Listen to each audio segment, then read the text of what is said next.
दोस्तों, good morning, सुप्रभात। आप सभी का स्वागत है आपके अपने चैनल MS टीम एजुकेशन में। तो आइए हम आज क्लास 12वीं के एक बहुत ही महत्वपूर्ण चैप्टर को अध्ययन करते हैं जिसका नाम है अवयव। तो इसके कुछ पहले मेन जो कंसेप्ट है उसको समझते हैं, एक एक पॉइंट को समझते हैं, तब हम लोग आगे बढ़ते हैं। तो पहला जो पॉइंट है उसको देखते हैं। यहाँ लिखा गया है कि mn संख्याओं को n पंक्तियों तथा n स्तंभों में व्यवस्थित करने पर जो आयताकार सारणी प्राप्त होती है उसे mn क्रम अथवा mn कोटि का अवयव कहते हैं। एक बार और देखते हैं। mn संख्याओं को n पंक्तियों तथा n स्तंभों में व्यवस्थित करने पर जो आयताकार सारणी प्राप्त होती है उसे mn क्रम अथवा mn कोटि का अवयव कहते हैं। इसको देख लेते हैं संकेत के रूप में कैसे लिखते हैं। अवयव इसको लिखते कैसे हैं mn क्रम को, तो A11 A12 ऐसे ही और कोई है एलिमेंट तो उसको लिखेंगे डॉट डॉट A1n। अगला जो होता है 21 A22 dot dot A2n dot dot AM1 AM2 dot dot AMN। इसे संकेत रूप में AIJ MN के रूप में भी लिखा जाता है। अब इसमें देख लेते हैं M क्या है N क्या है। तो हमने लिखा है पहले ही स्पष्ट कि mn संख्याओं को m पंक्ति अर्थात mn में जो m है वह पंक्ति है। देख लेते हैं, इसको बोलते हैं पंक्ति यानी रो। ये कॉलम 1 है, ये हमारा रो यानी पंक्ति 1 है, ये रो 2 पंक्ति 2 है और ये रो m यानी पंक्ति m है। स्तंभ को कॉलम बोलते हैं यानी C1 C2 dot dot Cn। तो mn क्रम में जो n होता है वह उस अवयव के पंक्तियों की संख्या को प्रदर्शित करता है और n जो है उसके स्तंभों की संख्या को प्रदर्शित करता है। जो ij है तो ij इसमें i पंक्ति और j स्तंभों को बताता है जैसे mn है। अगले पॉइंट पे चर्चा करते हैं। अगला जो पॉइंट हमारा है वो है कोई अवयव जिन संख्याओं से निर्मित होते हैं उन्हें उस अवयव का अवयव कहते हैं। जैसे इसमें एक हम दूसरा उदाहरण लेते हैं। कोई अवयव है 5 4 3 2 1 4। यह जो अवयव है 5 4 3 2 1 4 से निर्मित है, अर्थात यह इसके अवयव कहलाएंगे। और इसका mn जो क्रम होगा, जो लिखा गया है कि mn क्रम या mn कोटि का अवयव होता है, तो m यानी इसमें जो पंक्ति है 1 2 यानी 2 है तो 2 क्रॉस इसमें जो स्तंभ है 1 2 3 यानी यह जो अवयव है वह 2 गुणे 3 क्रम का है। अगला जो हमारा महत्वपूर्ण बिंदु है, अवयव का कोई संख्यात्मक मान नहीं होता है। यह ध्यान दीजिएगा कि किसी भी अवयव को संख्यात्मक मान के रूप में नहीं लिख सकते हैं। अब ये अवयव के कुछ प्रकार होते हैं। जो पहला है क्षैतिज अवयव। तो क्षैतिज अवयव किसे कहेंगे, तो ऐसा अवयव जिनमें पंक्तियों की संख्या, यहाँ लिखा गया है कि पंक्तियों की संख्या इज लेस देन स्तंभों की संख्या, यानी जिसमें पंक्तियों की संख्या स्तंभों की संख्या से कम हो उसे हम कहते हैं क्षैतिज अवयव। जैसे यह उदाहरण लिया गया है, इसी को हम बोल सकते हैं। इसमें हम देखेंगे कि इसमें पंक्तियों की संख्या 2 है और स्तंभों की संख्या 3 है, इसे क्षैतिज अवयव कह सकते हैं। अगला जो हमारा पॉइंट है वो है ऊर्ध्वाधर अवयव। ऊर्ध्वाधर अवयव इसका उल्टा होता है, पंक्तियों की संख्या इज ग्रेटर देन स्तंभों की संख्या, अर्थात क्षैतिज अवयव में स्तंभों की संख्या से पंक्तियों की संख्या अधिक होती है। जैसे एक उदाहरण लेकर के देख सकते हैं, जो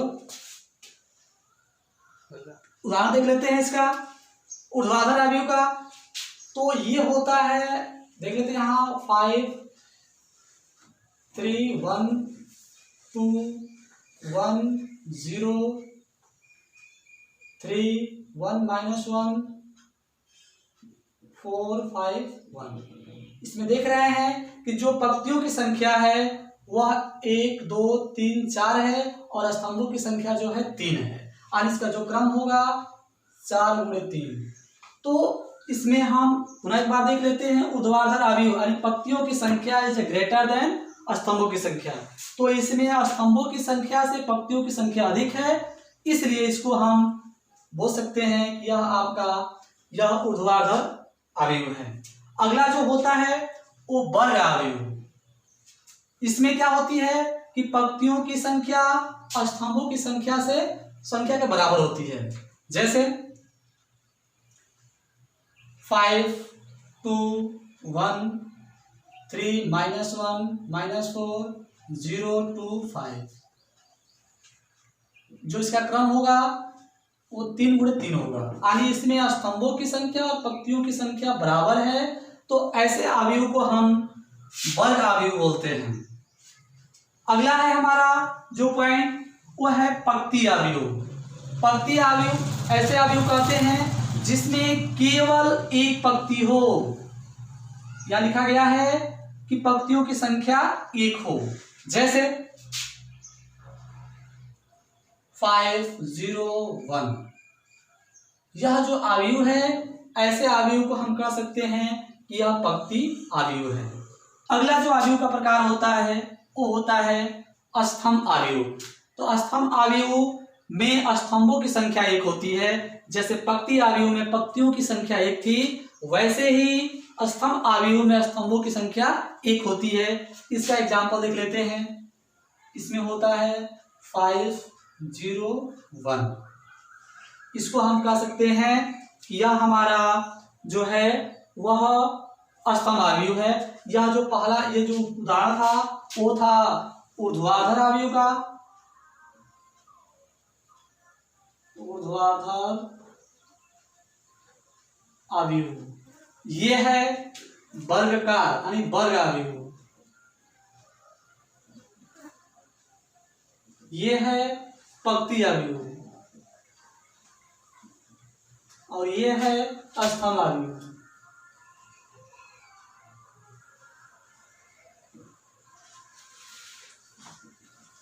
यहाँ आयताकार अवयव। तो आयताकार अवयव में क्या होता है कि इसमें पंक्तियों की संख्या और स्तंभों की संख्या के बराबर नहीं होती है। तो ऐसा अवयव जिसमें पंक्तियों और स्तंभों की संख्या अलग अलग हो उसे आयताकार अवयव कहते हैं। तो इस ऊर्ध्वाधर जो अवयव लिखे थे इसको हम आयताकार बोल सकते हैं। तो ये हमने चर्चा किया अवयव के कुछ महत्वपूर्ण बिंदु पर, जो आगे एक्सरसाइज को हल करने में काफी हमें महत्वपूर्ण है। तो इसको नोट कर लीजिए, स्क्रीनशॉट ले लीजिए, तब हम लोग आगे देखते हैं। नोट कर लिए हैं आप लोग। अब देखते हैं कुछ और इसमें महत्वपूर्ण ही बिंदु हैं, तो जो नोट कर लिए थे उसके आगे देखते हैं। तो उसके आगे ये जो है अगला पॉइंट है विकर्ण अवयव, उसके अगला है अदिश अवयव और ये है इकाई अवयव या तत्समक अवयव। ये तीनों इनमें थोड़ा थोड़ा डिफरेंस है, तो इसमें एक एक को थोड़ा ध्यान से देखिएगा और तब समझ में आएगा। तो विकर्ण अवयव किसे कहते हैं? वर्ग अवयव जिसके मुख्य विकर्ण के अतिरिक्त सभी अवयव शून्य हों। देखिएगा इसको लिख सकते हैं। जैसे कोई अवयव है तो विकर्ण अवयव को लिख सकते हैं संकेत रूप में D1 0 0 0 D2 0 0 0 D3।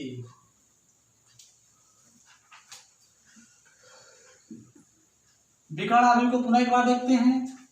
वर्ग अवयव जिसके मुख्य विकर्ण के अतिरिक्त सभी अवयव शून्य हों, उसका उदाहरण यह है, इसको बोलते हैं मुख्य विकर्ण। इसके अतिरिक्त जितने भी हम देख रहे हैं वो अवयव शून्य हैं, तो ऐसे अवयव को हम बोल सकते हैं विकर्ण अवयव। अगला जो हमारा है अदिश अवयव, इसमें देखेंगे विकर्ण अवयव जिसमें विकर्ण के सभी अवयव बराबर होते हैं। देखिएगा, जो अदिश अवयव है ऐसे विकर्ण अवयव होते हैं जिसमें विकर्ण के सभी अवयव बराबर होते हैं। जैसे देखते हैं इसमें 4 0 0 0 4 0 0 0 4। देखिए इसमें लिखा गया है कि जो इसमें विकर्ण के सभी अवयव बराबर होते हैं। तो यह जो विकर्ण है इसके देखिए सभी अवयव बराबर है 4 4 4, और सभी जो अवयव है वह आपका 0 है। यह है इकाई या तत्समक अवयव। वह वर्ग अवयव जिसके विकर्ण के सभी अवयव 1 होता है तथा सभी अवयव 0 होते हैं। इसका एक उदाहरण देख लेते हैं। यहाँ 1 0 0 0 1 0 0 0 1। इस पे देखिए लिखा गया है वह वर्ग अवयव जिसके विकर्ण के सभी अवयव 1 होते हैं। ये जो विकर्ण है इसके सभी अवयव जो है वह 1 है तथा शेष सभी अवयव 0 होता है। इन तीनों में एक बार पुनः अंतर समझ लेते हैं, तीनों में क्या अंतर है। तो सबसे पहले है विकर्ण अवयव। विकर्ण अवयव में सिर्फ ये कहा गया है कि जो उसके मुख्य विकर्ण होते हैं वह तत्व होते हैं, बाकी जो सभी अवयव होते हैं 0 होते हैं। अर्थात इसकी ये पहचान है कि यह जो विकर्ण है D1 D2 D3 यह तीनों अलग अलग हो सकते हैं, लेकिन इन विकर्ण के अतिरिक्त सभी अवयव 0 रहना चाहिए। जो हमारा अगला उदाहरण है वो है अदिश अवयव का। तो जो अदिश अवयव है उसमें कहा गया है कि जो मुख्य विकर्ण होते हैं वह 1 बराबर होते हैं, अलग अलग नहीं हो सकते हैं। इसमें जो विकर्ण अवयव है इसमें यहाँ 3 4 5 या और भी संख्या अलग हो सकती है, लेकिन इसमें ऐसा नहीं होता है। अगर यहाँ 4 है तो पूरा मुख्य विकर्ण 4 ही होगा। यहाँ हमारा है तत्समक या इकाई अवयव, तो इसमें न 4 रहेगा न 5 रहेगा, सिर्फ 1 रहेगा।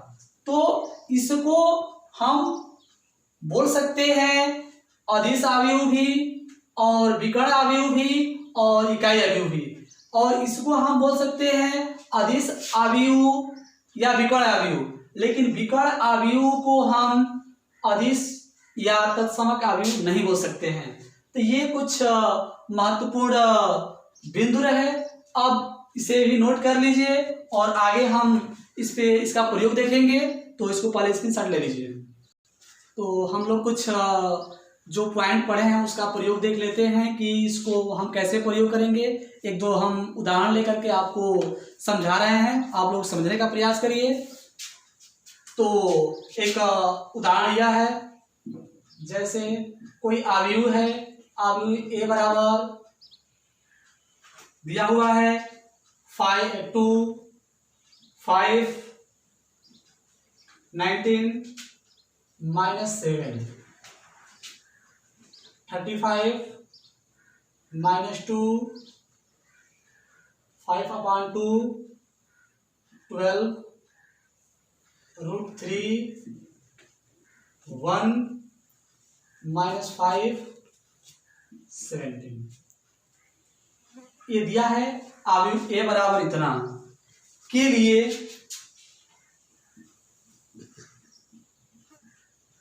प्रश्न इससे किस प्रकार पूछा जा सकता है। या देखिए पहला प्रश्न तो यही पूछा जा सकता है कि अवयव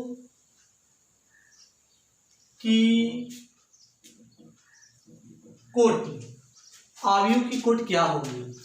कोटि या क्रम एक ही होता है, जो हमने परिभाषा में पढ़ा है mn क्रम। तो इसमें m क्या है, तो उसमें m था पंक्तियों की संख्या और n था स्तंभों की संख्या। तो इस अवयव के लिए कोटि पूछे तो कोटि या क्रम एक ही होता है, यानी mn। तो m पंक्ति था और n स्तंभ था, तो इसके लिए जो इसकी कोटि हो जाएगी, इसमें पंक्ति होगी 1 2 3, यानी 3 क्रॉस स्तंभ होंगे 1 2 3 4, यानी इस अवयव के लिए जो कोटि होगी वह 3x4 होगी। तो पहला ये क्वेश्चन रहा। इसमें दूसरा क्वेश्चन क्या पूछ सकता है उसको देखते हैं। तो अगला क्वेश्चन पूछ सकता है अवयवों की संख्या। तो अवयवों की संख्या बताना भी बेहद आसान है। जब हम क्रम या कोट लिखेंगे उसी का मल्टीप्लाई कर देंगे तो हमें पता चल जाएगा कि उसमें कितने अवयव हैं। तो अवयवों की संख्या बताने के लिए ही कोट और क्रम का लिखना बहुत जरूरी है। तो 3 × 4, जब ये मल्टीप्लाई करेंगे तो 12, अर्थात इस अवयव में कितने तत्व हैं, अवयव हैं, तो वो है 12। अगला क्वेश्चन क्या आपसे पूछ सकता है।